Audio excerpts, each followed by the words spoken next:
Mesdames et messieurs, bonsoir et bienvenue à cette émission de On s'en parle. Des nouvelles de la MRC d'Abitibi-Ouest. Qui de mieux placé pour nous en donner que son préfet, M. Jacqueline Bégin. M. Bégin, bonsoir. Bonsoir. M. Bégin, merci d'accepter cette invitation-là. La MRC a sa place, on l'a toujours dit.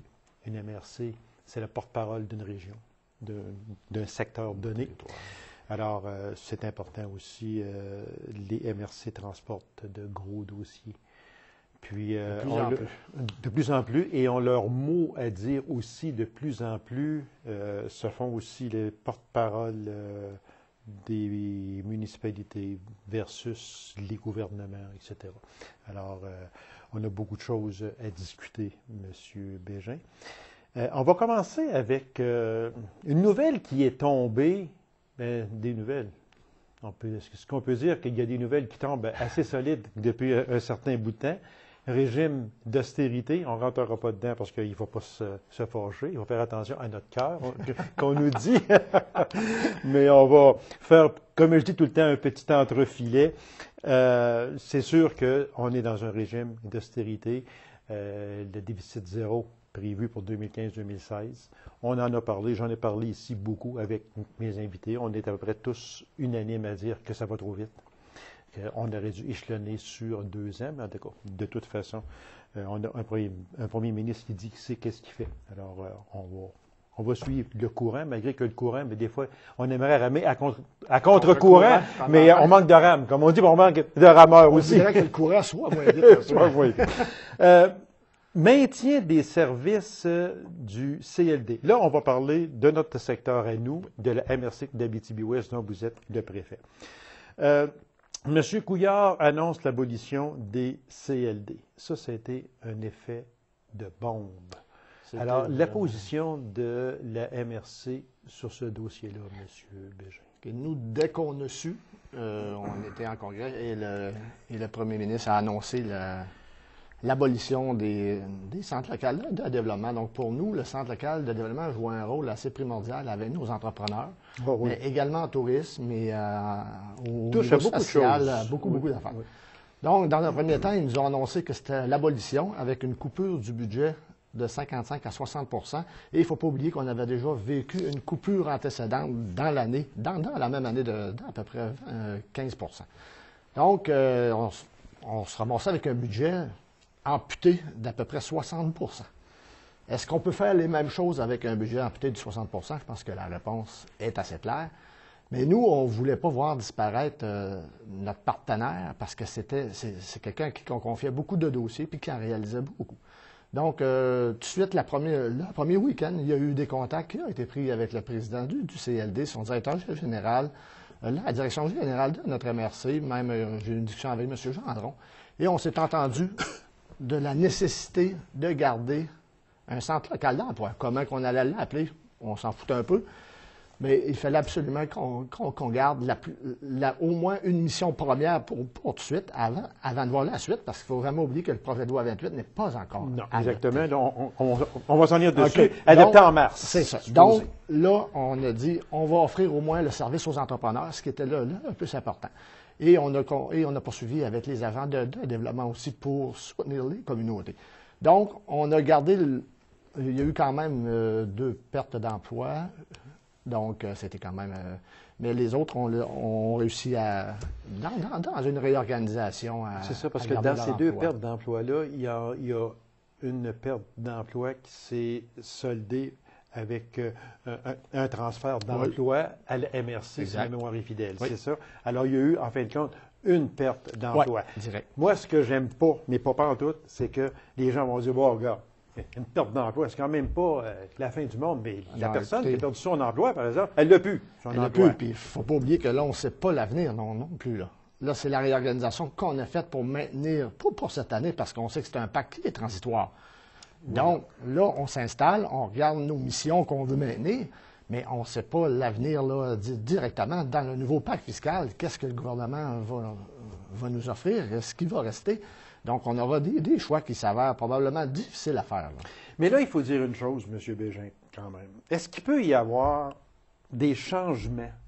Parce que le projet de loi, c'est la loi 28, projet de loi 28, déposé, mais cette loi-là n'est pas encore adoptée. Elle est censée l'être en mars. On est en mars, actuellement. Est-ce que vous... Pour l'être, il va falloir qu'elle soit sous bâillon. Parce qu'ils n'auront pas le temps, ce sont 2 semaines. Ouais. Non. On ne parlera pas. OK. Disons que je pose des questions. Oui, c'est bon. Parce qu'on s'est parlé un petit peu du bâillon, puis tout le monde sait ce que c'est que je pense moi, du bâillon. Parfait. Que ce soit n'importe quel gouvernement, là, je le dis bien, que ce soit n'importe quel gouvernement, j'ai toujours dit, je n'étais pas supposé en parler, mais j'ai toujours dit qu'une loi adoptée sous bâillon, c'est une loi qui commence avec un L, puis la deuxième lettre a un accent circonflexe. Monsieur Bégin, mais est-ce que vous prévoyez qu'il pourrait quand même avoir quelques changements à l'intérieur de ce projet de loi-là 28? Moi, vous avouez que avant les fêtes, je vous aurais dit non. J'aurais dit non. Mais quand on nous a annoncé le projet de loi, puis qu'on l'a lu et que le gouvernement nous en a parlé, c'était des abolitions de CLD pure et simple. Il ne voulait plus le mot CLD. Et quelques mois plus tard, on a le droit de garder l'entité du CLD. On pourrait garder. Donc, ça change. Au niveau des CRE, on nous avait annoncé l'abolition des CRE. On va venir sur ce dossier-là, monsieur. Ça va-tu rester comme ça? Il y a certaines rumeurs disent... Parce qu'il y a des choses il y a un autre ministre aussi qui dit qu'il ne veut plus avoir affaire avec des agences de santé, mais par contre, on n'embarquera pas dans ce domaine-là, sauf qu'on voit de ce qui s'en vient là-dedans, puis moi, en région, ça frappe solide. Là, on est après, là. En région, ça frappe solide. Mais ça frappe solide. Ouais. Puis, c'est que la question que je me suis toujours posée, que je me pose encore, puis je ne suis pas le seul. Est-ce que c'est pour le bien du patient ou c'est pour le bien du déficit zéro? Ça, par exemple, on pourrait en parler très longuement. Fait que, suite à ça, parce que la feuille de route du CLD, quand on parle du nôtre, en Abitibi-Ouest, puis je connais très bien M. Séguin aussi, la feuille de route du CLD d'Abitibi-Ouest, elle est extraordinaire. Oui. Il faut le dire. Oui. Puis on ne faut pas avoir peur. Moi, quand ça marche, puis quand ça ne marche pas, ça ne marche pas. Exact. Mais le CLD est un organisme extraordinaire qui aide énormément les entreprises. Puis, quand on regarde son rapport annuel, c'est vraiment extraordinaire. Il intervient à tellement de niveaux que là, ce qu'on craint, c'est cet effet-là. C'est si on était autant au niveau avec les municipalités ou avec les agents de développement, on était dans le tourisme, mais avec les entrepreneurs, beaucoup. Maintenant, là, on se concentre plus avec les entrepreneurs, pour les entreprises, mais il reste qu'on crée un vide en ce moment-là. Bien, là, actuellement, non, mais par la suite, qu'est-ce qui va arriver avec le pacte municipal? C'est là qu'on va voir... C'est là que les effets directs. C'est là que ça va faire mal, j'ai l'impression. Dans les notes que j'avais, M. Bégin, c'est que vous avez demandé, quand je dis vous avez demandé, c'est la MRC. La MRC a demandé au directeur du CLD comment il prévoyait maintenir un maximum de services tout en coupant près de 60 % de son budget. On en a effleuré un petit peu, mais j'aimerais revenir sur ça. Quelle est la position du CLD? Qu'est-ce que le CLD vous a dit à ce moment-là? On était devant un fait, OK? Oui. C'était pas c'était pas au niveau budgétaire, ce n'était pas avec le projet de loi, c'était budgétaire et la coupure était annoncée et directe.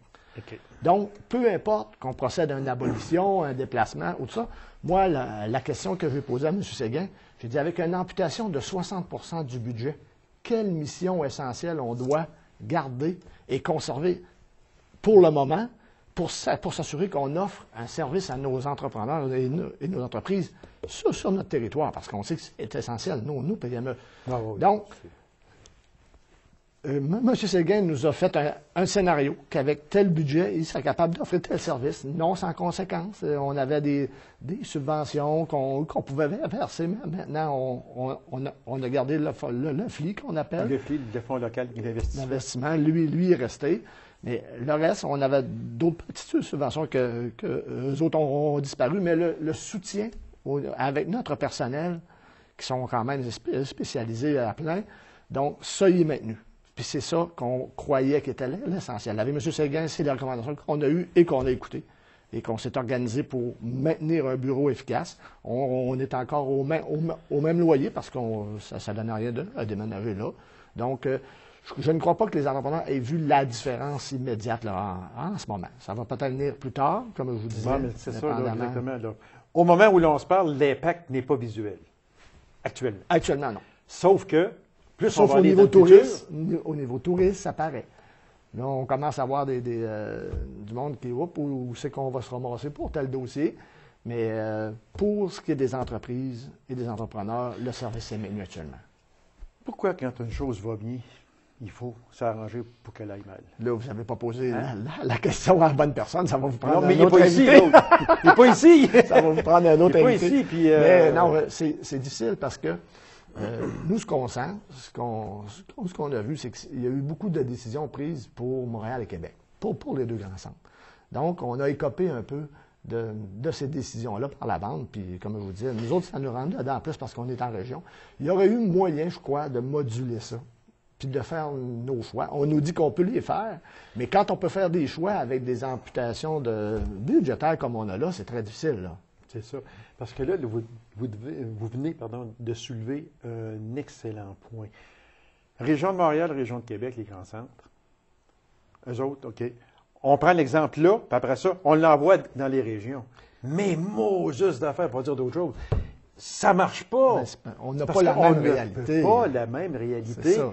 Montréal n'a pas les mêmes choses, les mêmes avantages ou inconvénients aussi que la région de l'Abitibi, que la région de la Côte-Nord, de la Gaspésie, peu importe. On l'a juste vu avec le projet de loi sur les régimes des retraites. On n'avait pas cette problématique-là en région. Nous, voilà, exactement. Puis une autre problématique, on va juste ouvrir une parenthèse parce que c'est bon qu'on en parle, parce que c'est la MRC aussi qui peut être touchée là-dedans. Si on parle du tourisme, vous avez parlé du tourisme, avec le fonds, la taxe d'hébergement, parce que je vais faire une émission bientôt là, avec la traite, là. Puis avec la taxe d'hébergement qui reste en région, qui est dépensée en région, on fait des miracles avec ça. Et je le sais, on fait des miracles. Et le gouvernement veut aujourd'hui faire un gros pot, excusez l'expression, là, un gros pot, là, puis on envoie ça à Québec. Et Québec, lui, va avoir à distribuer ça. Qu'est-ce que le fonds de coussin va... c'est de l'Abitibi. Quels sont les besoins en tourisme de l'Abitibi? Ils ne sont pas les mêmes qu'en Estrie. Ils ne sont pas les mêmes qu'à Gatineau. Puis qu'ils fassent comme ça, à première vue, les gens peuvent penser que ça n'a rien de majeur. Mais on dit toujours que le diable est dans les détails. Et comment va se faire la répartition par la suite? Est-ce que ce sera des projets majeurs qui touchent l'aide internationale? C'est là qu'on risque... Exactement. C'est pour ça que j'ai apporté ce point-là, parce que le fonctionnaire, j'ai rien contre lui, moi, le fonctionnaire à Québec, là. Absolument rien. Mais ce mec-lui, là, est-ce qu'il est en mesure de dire, en Abitibi, ils ont besoin de ça, ça, ça, puis sur la Côte-Nord, ils ont besoin... Non. Ça, là, ça va partir d'une centrale qui peut être Québec. Puis, regarde, faites vos demandes, on va les étudier, puis si ça marche, bien, on vous l'enverra. C'est pas ça, c'est nous autres qui savons qu'est-ce qu'on a de besoin. Espérons que ce ne sera pas ça, parce que quand on gère nos affaires chez nous, ça va bien. C'est ça. Puis, j'ai parlé avec les représentants de la traite actuellement, puis, ouf. Ah non, c'est pas drôle. Non, c'est vraiment pas drôle. On va revenir à nos moutons, mais c'est quand même bon parce c'est d'actualité. Que quand on parle du CLD, on parle également de tourisme. Beaucoup. Oui. Puis ça, c'en est un fait là, actuellement qui va manquer énormément. J'aimerais parler justement du fameux FLI, le Fonds local d'investissement. Lui, il va rester là. Oui. Lui, il reste. C'est quoi exactement ce fonds-là? C'est des prêts qu'on fait à des entreprises sur des projets de développement ou de démarrage d'entreprise. Fait que pour clore sur ce dossier-là, des CLD, services au CLD, le mois de mars est capital, c'est sûr. Projet de loi 28. Exact. Est-ce qu'il sera adopté? Intégralement ou avec beaucoup de modifications? C'est un gouvernement majoritaire. Monsieur Bégin, on va passer à un autre dossier, si vous me permettez. Image corporative. Oui. Ça, c'est bien. C'est très bien. J'en félicite ceux et celles qui en ont eu l'idée. Puis, des fois, là, on lance une idée, elle meurt dans l'œuf, comme on dit. Mais là, cette idée-là a porté fruit. C'est quoi exactement? Très heureux, très heureux. C'est l'image corporative, elle découle de notre plan de développement durable quand on a fait des focus group avec les divers intervenants de notre territoire, ça a été soulevé que notre identification au niveau des MRC était inexistante, puis que notre logo datait de quand même de plusieurs années. Donc, on a entrepris cette démarche-là, près de 2 ans, et on a eu une firme qui a travaillé avec nous, puis notre personnel, et il y a eu un dépôt pour un nouveau logo, et c'était très, très clair que nous allions identifier nos entrées de territoire de MRC d'Abitibi-Ouest. Et moi, en tout cas, je suis très fier du résultat. À chaque entrée du territoire, on a un beau panneau qui nous identifie. Vous êtes dans la MRC à Abitibi-Ouest. Donc ça, c'était... C'est vraiment... puis c'est bien pensé. Il y en a combien? Êtes-vous au courant comment il y en a exactement? C'est 5? 5, je crois. 388, les 2 à Rouen, Amos et le Nord. Et le Nord. Oui. En tout cas, félicitations à oui, on est ceux très, et très celles fiers. qui ont travaillé de près sur ce dossier-là, parce que c'est bien, puis ça nous identifie bien. Puis ça, c'est important. Puis ça nous donne un sentiment d'appartenance. C'était ça qui était... Aussi. Ça aussi, c'est important. Un autre dossier, transport coup de pouce. Oui. Transport coup de pouce, ça existe depuis un certain nombre d'années. Oui. Moi, je recevais votre prédécesseur ici, M. Rancourt, qui venait parler de transport coup de pouce. Puis je pense qu'il avait besoin d'un bon coup de pouce, j'ai l'impression, à un certain moment donné, parce que c'était en dents de scie. Oui. Tu sais, bon. Des fois, on disait, bah, transport coup de pouce, on va l'enlever, ça ne fonctionne pas assez, etc. D'autres fois, oh, guys, ça va mieux. Là, on a vu quelques vignettes qui sont passées à la télé, entre autres, expliquant bien transport coup de pouce. Est-ce que c'est à la satisfaction de la MRC actuellement? Et en ce moment, oui, parce que ça va très bien. On a beaucoup d'achalandage, donc on voit qu'on comble un besoin. Mais il faut comprendre que le transport coup de pouce, qui est le transport collectif régional, c'est un programme auquel on ne peut pas nous-mêmes avoir un service de navette. Okay? C'est une mise en commun des services, donc c'est de l'intégration des modes de transport. Donc, il faut utiliser nos transporteurs qui sont sur le territoire. Donc, en ce moment, on utilise le transport adapté qui est sur notre territoire, autobus Maheu, qui fait quand même une ligne importante, oui. Et les taxis. Les taxis sont disponibles tout le temps. Donc, eux, ils sont là. Donc, avec les taxis, là, certains vont dire que quand on fait une distance plus longue, ça peut coûter cher, mais ça fait quand même juste un prix de 50 %.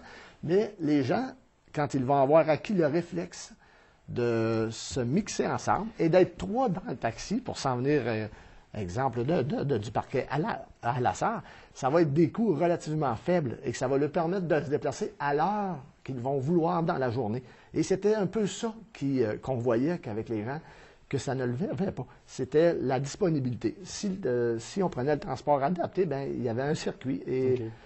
Là, c'était à 9 h, puis moi ça arrêtait à 11 h. Ça, par exemple, c'est sûr qu'il y a des inconvénients. C'est certain. Mais là, comme vous dites, là, je vous dis, ça pogne, c'est le fun. Puis moi-même, je l'ai utilisé quelques fois. Ah oui? Oui, c'est vraiment...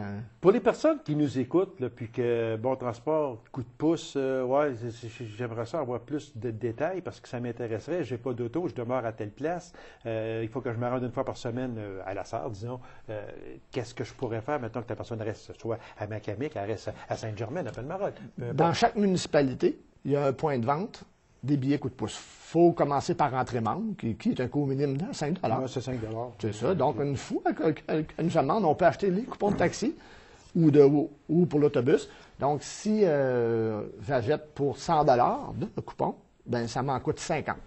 Mais j'ai 100 $ de transport. Donc okay. C'est une économie de 50 %.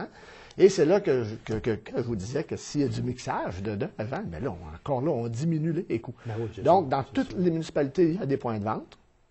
C'est très important, puis les gens l'utilisent de plus en plus, fait qu'on est bien contents. Parce que je sais qu'il y a été un temps, et je me souviens très bien, vous étiez maire aussi à ce moment-là. Vous êtes encore maire. Oui, aussi. Oui. Vous êtes encore maire de Sainte-Germaine.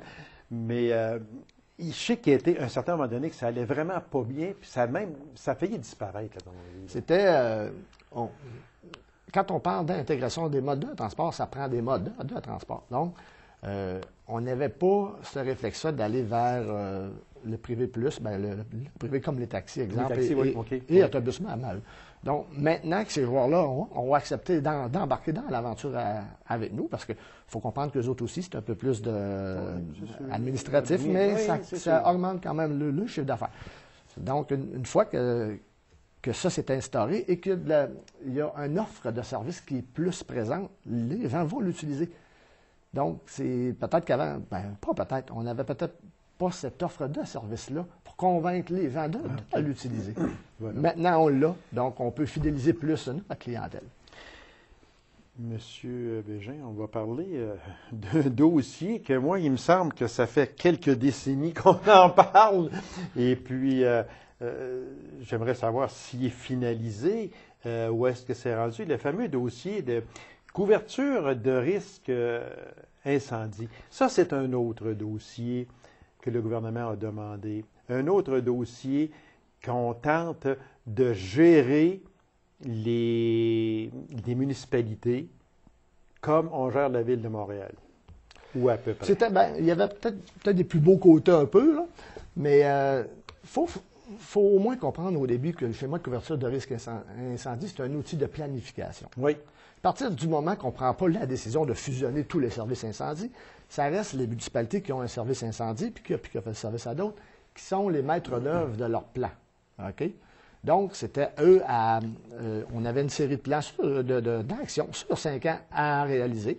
Donc, c'était aux municipalités à réaliser leur action. Du côté de la MRC, c'était plus du travail pour des plans d'intervention au niveau pour les visites d'inspection des risques élevés. Des risques élevés, c'est ça. Donc, exactement. On a eu beaucoup de difficultés de notre côté à recruter. Quand on a eu son parti du travail ailleurs, mais je peux vous dire qu'à l'instant, là, on a 2 nouvelles personnes qui vont rentrer en poste. Avant ça, on en avait une. Là, on va en avoir 2. On va avoir un coordonnateur et un technicien en prévention incendie. Donc, on va être capable là, de mettre un blitz sur ce dossier-là pour les actions que la MRC on avait à prendre et soutenir les municipalités qui ça va rentrer en fonction à la SAR? C'est à la MRC. OK, à la MRC. OK, deux employés. Là, il faut s'entendre. Parce qu'il ne faut pas, là, parce qu'il faut faire attention, là, parce que des fois, les gens peuvent penser que ces personnes-là vont rentrer au service de la brigade de la SAR. C'est pas ça, là. Non. Ça va rentrer au service de la MRC pour la MRC de Abitibi-Ouest. Exact, pour les 12 services incendie. OK. Fait que ça veut dire que Saint-Germain a besoin d'avoir des conseils, peu importe quoi, mécanique, peu importe. Ces personnes-là seront habilitées à venir à fournir les renseignements, puis être un petit peu le maître d'œuvre, vis-à-vis les brigades, que ce soit, la SAR, peu importe. Oui, c'est vraiment brigades, là, actuellement. Alors, ces personnes-là, moi, je trouve ça extraordinaire, puis je trouve que c'est primordial. Oui, puis depuis qu'on réussisse à avoir deux personnes de qualité pour venir soutenir ça, on est très, très heureux de ça. On sait ce qui est arrivé à l'île verte, tout ça. Nous, on avait quand même des mesures au niveau des incendies. Nos directeurs de service incendie sont très compétents sur notre territoire. Ils ont déjà mis en place un service d'appel automatique qui était c'est des choses que nous, il n'y a pas grand chance que ça arrive là, parce que c'est des appels qui sont directs. Oui. Puis après ça, sont retournés s'ils n'en ont pas besoin. Donc, ça va aller encore mieux, mais ça va bien quand même. Qu'est-ce qui a fait, juste en terminant sur ce dossier-là, M. Bégin, qu'est-ce qui a fait que c'est... Parce qu'on en parle depuis 10 ans, on disait... Est-ce qu'on pourrait mettre 20, à peu près, là, environ, là, je pense, là. Mais disons qu'on en parle depuis au moins une bonne décennie, sinon plus. Qu'est-ce qui a fait qui a retardé tout ça? J'aime pas le mot retardé, mais qu'est-ce qui a fait que ça ne progressait pas à un certain moment donné? Et ce n'est pas de la faute des brigades, là, absolument pas. Non, les directeurs incendies ont fait du travail. Ce qu'il n'y a pas... moi, quand j'entends que le schéma n'a pas avancé, le schéma, c'est un outil de planification. À partir du moment qu'il est déposé, il y en a qui ont des actions à prendre. Okay? Oui, c'est ça, exactement. Donc, moi, je peux dire que tel n'a pas pris son action, mais il faut me regarder dans le miroir et me dire, moi, est-ce que je l'ai fait? OK? Donc, comme municipalité, nous, on avait des actions. Il fallait qu'on atteigne les objectifs. On est dedans, on le fait. Les autres municipalités, c'est la même chose. Au niveau de la MRC, comme je vous disais, c'était complètement un autre contexte. C'était plus au niveau paperasse, puis pour la prévention. On a manqué. On a manqué parce que c'est au niveau du personnel. C'est difficile de recruter au niveau incendie. C'est très difficile. On fait le tour, là, puis on n'est pas les seuls. C'est le principal problème, c'est de recruter des gens. Fait que nous, on est contents, c'est fait. Fait que là, on s'enligne dans puis surtout avec ces deux personnes ressources-là, ça va être un gros plus, dans la MRC. Un autre dossier, parce que ça concerne également la MRC, c'est l'abolition de la CRI, des CRI. Nouvelle qui a frappé assez solide. Au niveau de la concertation régionale, on avait un lieu qui était idéal. On pouvait aller s'exprimer là, puis il y avait plusieurs dossiers qui atterrissaient là. Est-ce que la CRI avait trop grossi, comme certains le disent, ou tout ça? Ça peut arriver, mais il y aurait eu un exercice à faire autre, je crois, que l'abolir. Parce que là, on le voit, là, il y a eu un dépôt d'un plan de fermeture. C'est des coûts astronomiques de fermer la CRI, puis on s'est prononcé pour garder une autre instance de concertation, parce qu'il faut qu'on se parle. Là, ça va être à quel moyen qu'on va l'avoir, parce qu'il ne faut pas se le cacher. Les CRI avaient été coupés de 50 là. Oui. C'est encore ça, là. C'est pas. Ça, c'est le mot qui convient le plus depuis à peu près 6 mois, c'est le mot coupure. C'est pas compliqué. Donc, ça. Le gouvernement a mis ça dans qui appelle le Fonds de développement des territoires. Mais ce fonds-là, à toutes les fois qu'on parle d'un programme qui disparaît, c'est là-dedans, mais il y a vraiment plus d'argent dans ce fonds-là. Comment qu'on va gérer ça? Quand ils ont parlé des municipalités dévitalisées, ils ont dit que les MRC avaient les moyens de le faire avec un nouveau FDT. Mais on n'a pas plus d'argent, puis ce programme-là n'a pas été reconduit, puis l'argent versé. Là. Quels impacts négatifs ça peut apporter à la MRC d'Abitibi-Ouest que la CRI ne soit plus en fonction? Tu as des dossiers qui sont régionaux. Prenons l'exemple juste des mines ou des... Tu as des points de chute que ça prend une vision de notre territoire pour faire. Quand le gouvernement demande un mémoire, est-ce qu'on va faire 5 mémoires par MRC puis on va transmettre ça? Ou si on va s'entendre ensemble? On va multiplier encore. Donc là, il va falloir qu'on s'entende. En tout cas, là, je crois qu'on va s'entendre sur une instance régionale à définir et quels moyens qu'elle aura. Mais c'est sûr que c'est encore une autre chose là, qui nous occupe énormément. 15 secondes, une question. Je vous donne 15 secondes, vous me répondez dans 10. Commission scolaire, passer de 5 à 2 ou 3 avec le nouveau ministre, M. Blais, que ça peut changer? Je crois qu'avec le nouveau ministre, M. Blais, ça me surprendrait. Ça va rester. Ça va rester. Est-ce qu'il va y aller à 3 ou à 2? On ne sait pas encore. Voilà. M. Bégin, merci infiniment. C'était très intéressant. Puis on va vous réinviter parce que la MRC est très importante dans chacun des comtés. Merci. C'est moi qui vous remercie. Alors, mesdames et messieurs, merci d'avoir été là. On a rendez-vous à une prochaine émission. On s'en parle et je vous souhaite une bonne semaine. Au revoir.